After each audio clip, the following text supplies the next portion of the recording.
Well, we're at time, so let's go and get this party started. My name is John Lehtinen, and I'd like to talk to you today about when whistleblowing should become the response to corporate negligence. And before I do, I need to say that the views and opinions expressed in this presentation are my own and not the opinions of my employer, his parent company, or any of its subsidiaries. This way my badge should hopefully continue to work when I get home. And something I want you all to keep in mind as we go through this is that perception is reality. One of my leaders told me this very early in my career, and the context was to help me develop empathy in my words and my actions for my customers and how they could be perceived.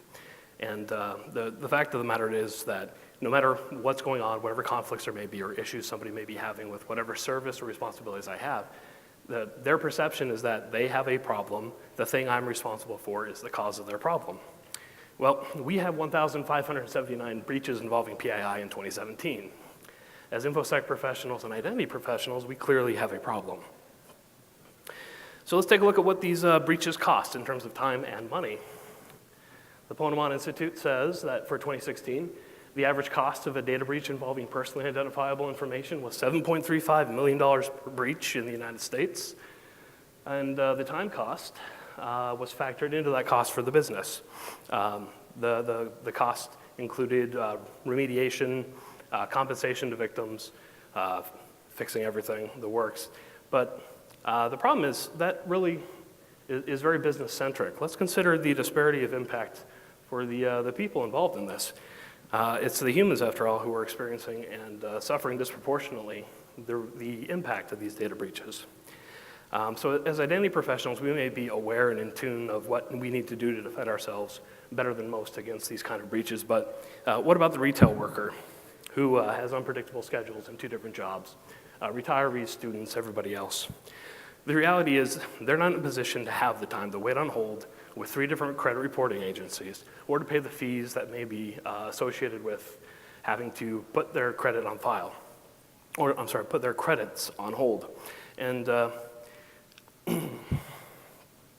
what's more, 25% of the people in this country are either unbanked or underbanked, meaning that they're exceptionally sensitive or vulnerable to somebody opening an account fraudulently in their name and them being exposed to real damages as a result of that.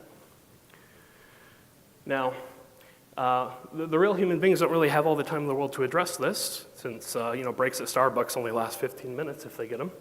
However, a corporation has all the time of its employees at its disposal. Similarly, unlike we humans with very finite lifespans, corporations are functionally immortal. They also have a lot more resources and way fewer constraints placed upon them compared to we flesh bags. They also have a greater ability to influence the governments and other power structures which govern their lives compared to the puny humans which actually suffer a whole lot more due to these breaches. So let's go ahead and pick on the big one from 2017, which is the Equifax breach. Equifax breach covered 147 million American adults. There's only 249 American adults, so that means that 3 out of every 5 adults in this room were impacted. The total cost of the breach as of May 2018 is estimated to be $600 million to remediate. Now, I'm not trying to say that that is a good thing or a bad thing. I'm not making any normative statements here. But Equifax's own SEC filing for 2017 placed their equity at $3.2 billion. $600 million to make whole or rectify the situation compared to $3.2 billion of equity is a lot. But the diminishing marginal utility of money suggests that $600 million against that $3.2 billion is not quite as dramatic as the $30 it might cost for a real person to have to put their credit cards on hold every time they do that, especially when half of American households cannot withstand a surprise $400 expense. So let's take a look at how the market responded to and made Equifax feel the consequence of these actions. Shortly after disclosure, they lost about 1/3 of their value, and they eventually recovered a little bit and are hovering around 14% total loss from the time this was revealed. Again, I'm not saying this is a good or bad thing. It is just a thing. Now, the issue and the thing we need to pay attention to, again, since perception is reality, is you pull out the time frame, They're trading at over double the volume they were 5 years ago. To the people impacted by this, have they really suffered a consequence? So we ask, what is the consequence then of this repeated corporate mishandling of PII? The people perceive that there is no lasting damage to the firms who lose PII. Executives who oversee this malfeasance, well, malfeasance is too strong a word, the executives who oversee these incidents often receive significant compensation packages on their way out the door, the likes of which would make any retail worker very happy to fall upon that golden sword. There's also been a deafening silence from the traditional regulatory bodies in response to this epidemic. And I don't have my notes, so Nathaniel Fick in the New York Times said that cybersecurity today is treated like accounting before Enron, specifically in that it's not being taken as seriously by organizations as it should. There's lax reporting principles, no clear guidelines nor standards or enforcement or accountability. Furthermore, the government is an absentee person in putting down guidelines for how, or actually better said, the government is not there to protect American citizens from getting our PII stolen from state actors and other type of other malicious folk. So I go ahead and posit that we have missed our Sarbanes-Oxley moment for identity. Once again, companies are perceived as not accountable. The government appears incapable or unwilling to address this issue or to hold these organizations accountable. There's rising populist indignation at the state of affairs, and there's a lack of faith in the traditional avenues of justice. And so I hypothesize that there's going to be a rise of an insider threat motivated not necessarily by malice or spite or greed or the traditional thoughts, but rather by justice. So to see why I think this way, let's consider how we got to this moment. We're going to take a look at the last 35 years of the compounding factors in American history that got us here. And forgive the international folk in the audience, this is going to be very American-centric. But let's take a look at enterprise behaviors. Over the last 30 years, companies have begun to divest themselves of the risks of hiring and training employees, placing those burdens upon the individuals themselves. And again, I'm not saying this is a good or bad thing. This is simply a thing that I feel is exacerbating the situation and leading us to this precarious moment. Contracting vehicles are very common. Contract to hire, in which all the risk is assumed by the individual, is also very common. There's been increased education and certification requirements needed to achieve an entry-level position inside of organizations. Organizations also have a tendency to haul themselves out, weaken their security posture, and lose internal expertise through offshoring, outsourcing, and all sorts of other mechanisms. In the event of a downsizing event, often they allow that attrition to stand so that they can not have to invest in rehiring people who may be lost. And for those of us who have been in the enterprise world for a long time, we've also seen a pattern of a hesitancy to spend the money to invest in the items which are not the revenue-generating activities, such as retiring technical debt or doing other things which are not revenue-generating. On the governmental and legal front, since the 1970s, there's been a solid rolling back in the labor protections and the New Deal achievements. There's been an opening of global markets, which has allowed an influx of new clientele and capital. However, it knocked the legs out from underneath the unskilled workforce and set a new floor for unskilled labor. There's been a shift of power between corporations and governments, with the shift going more towards corporations. And of course, regulatory capture, in which organizations and industries have successfully infiltrated and influenced the very regulatory bodies that once held them accountable. And from a socioeconomic front, since the 1970s, productivity has been divorced from wage growth. Since the 1970s, productivity has skyrocketed, whereas hourly compensation has been largely flat. Regardless, the things you need to live continue to go up in price. Housing and medical expenses have gone up nearly 100%, whereas wages, approximately 15%. When it comes to getting that entry-level credential you need to start your career, This coincided with a time when we stopped investing in public educational institutions.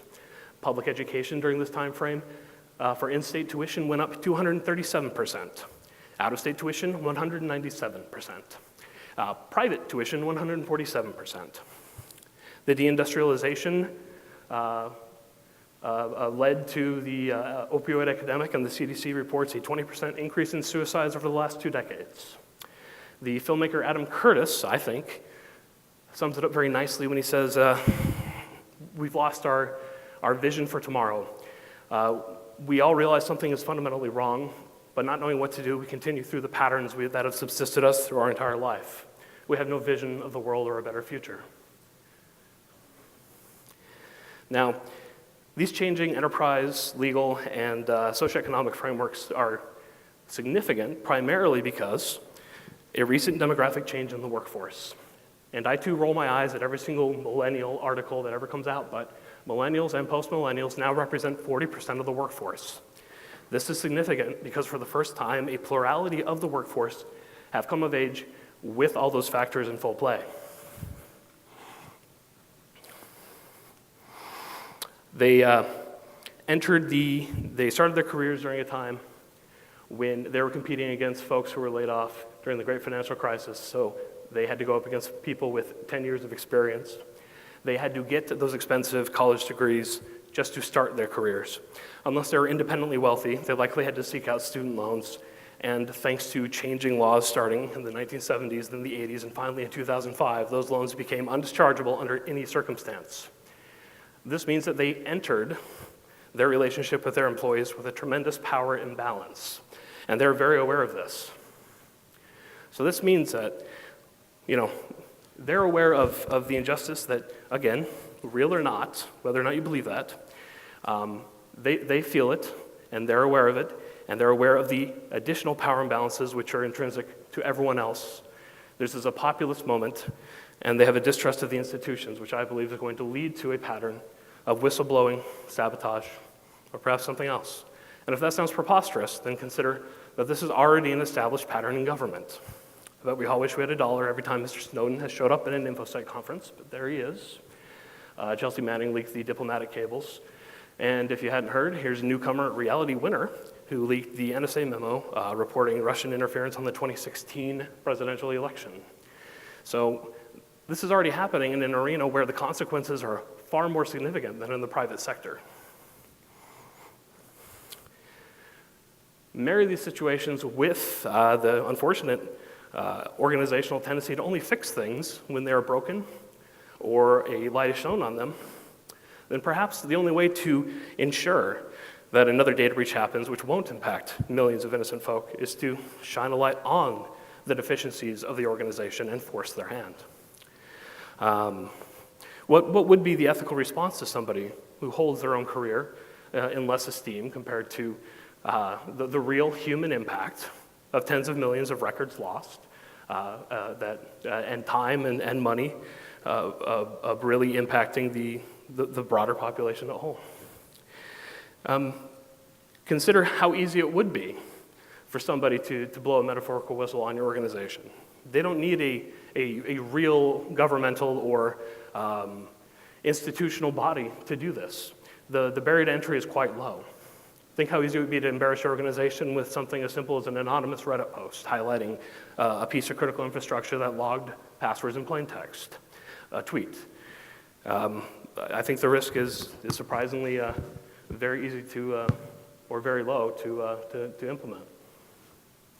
So rather than sit here and fret about 40 years of historical things which we frankly can't control, and or worry about the likelihood of a generational tidal wave sweeping over us, let's focus on what we can do within our various spheres of influence to channel this populist moment. I believe there's an opportunity for enterprise. Let's make sure inside your organization that there is an established process to report risk. Prove that you take information security seriously, and that'll demonstrate that you take the PII of the people whose information you have for some reason. You take that protection very seriously. Be very transparent in your risk mitigation calculations. Not everybody knows that not every single risk needs to be mitigated. The impact has an effect there. Consider updating your insider threat evils. Insider threat models. And very importantly, consider not being evil. And by this I mean, if there's an aspect of your business that you would be embarrassed of, were it to come to light, think long and hard as to whether or not you really need that piece of your business. If you are in the business of collecting personally identifiable information, make sure you have very solid collection and consent policies in place. I'd recommend voluntary compliance to things like GDPR.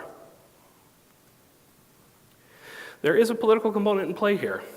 And I know I said the dreaded P word, but I don't mean it in the sense of the red team, blue team garbage that is designed to make us all shut down.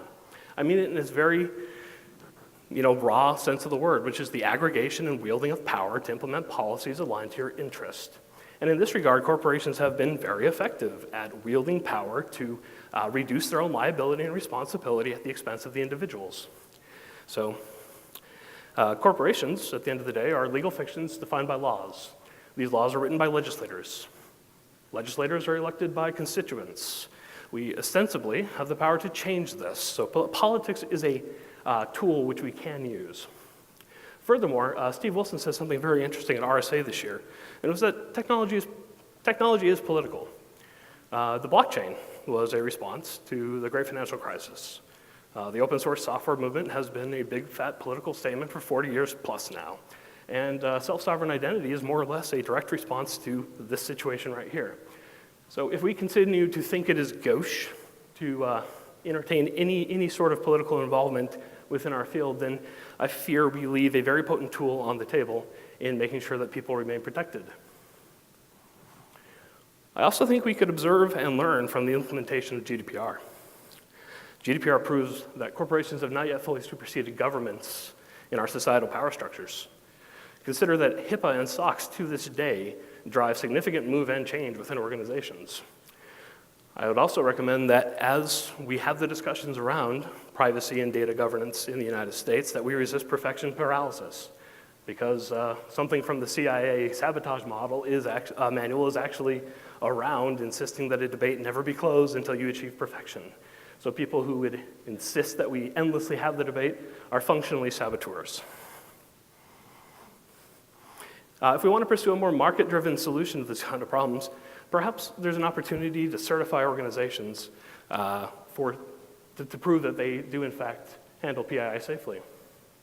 The IDESG used to have a certification program, but it was self-attested, and I haven't seen much movement out of that organization for the last 2 years, so I don't know how applicable they are anymore. IAPP and ID Pro are more individually focused, so I think there's an opportunity somewhere here for us to step up and perhaps implement some sort of certification in one of these organizations, or perhaps even a different one. Getting more granular now on the individual level, as ID Pro, as identity professionals, the technological solutions implemented within organizations are influenced by us. So if we feel strongly about this and we feel strongly about data protection, then perhaps we need to be driving the technological solutions we think will solve this problem. Self-sovereign identity appears to be one of those things. Maybe we need to start pursuing process solutions and looking to other industries or practices like threat research and seeing if that's a template we need to follow as well. So that way we can responsibly disclose the deficiencies and gaps inside of security architecture without threatening organizations.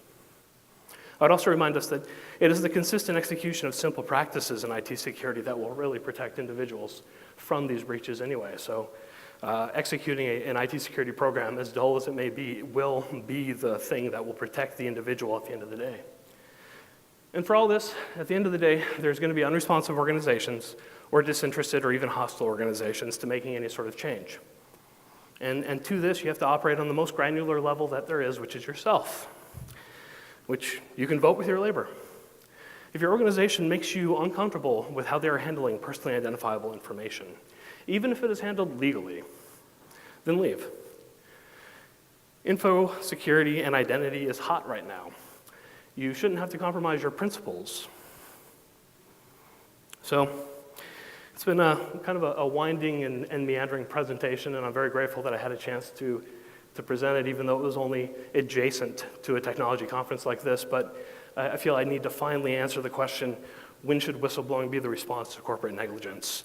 And let me just be perfectly clear, never. God help us, never.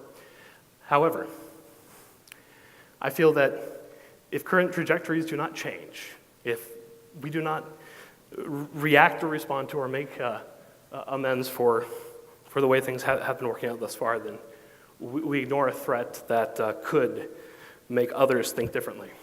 And I feel that we ignore that threat to our own peril. That is all.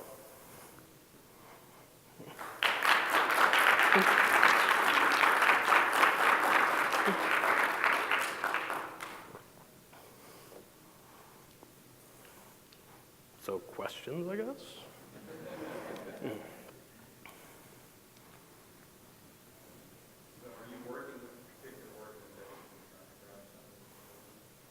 So the question is if I'm working with a particular organization to drive something like this. Presently, no, but I've entertained it. So I suppose I'll ask around.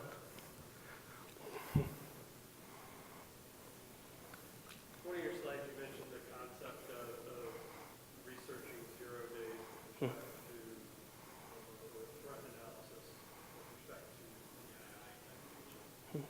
If I understood the comment correctly, given that so many of these are just really a reflection of bad security practices, things like Equifax and Target, how would you go about pursuing that from a research perspective? Or is that untenable? So the question was how we should go about researching the threats. I wish I could sum that up a little bit better. How one would go about, or how we would look to the threat researching models to protect, or, well, oh shoot, I'm doing a very bad job of this, Lance, I'm sorry. Hopefully that came out on the recording, so I'll stop trying to summarize it, and instead I'll say less looking towards the actual threat research methodologies. It's more look at the activity going on inside of threat research presently, in which if somebody does do research and they do find a vulnerability, it's the disclosure of it, less than the actual methodology and the threats themselves. It's more like, let's pretend that somebody does feel very strongly about this and their organization does nothing to, there's no mechanism by which one could report a deficiency, a threat within their organization.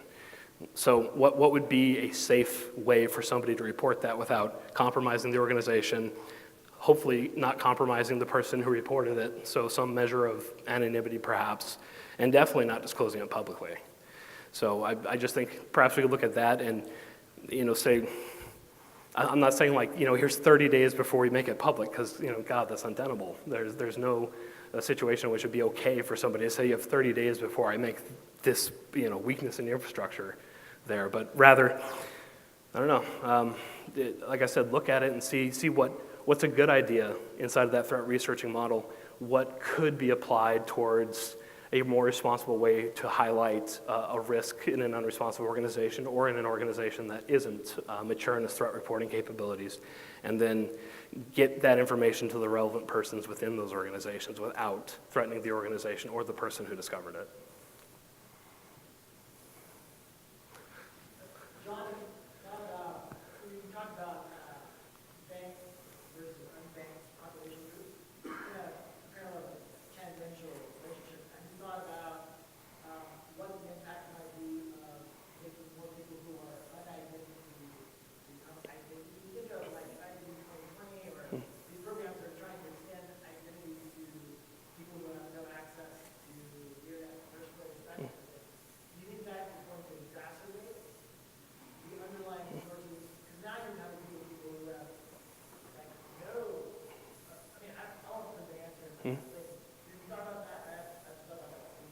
So I've thought about that, but mainly my comments are more in the context of the underbanked populations are using more predatory institutions. And again, perhaps predatory is too descriptive a language, and I'm letting some biases show through there, but rather non-FDIC-backed institutions for their financial needs, and therefore they do not have the sophistication or maturity to monitor a credit report, though they still do have traditional identities.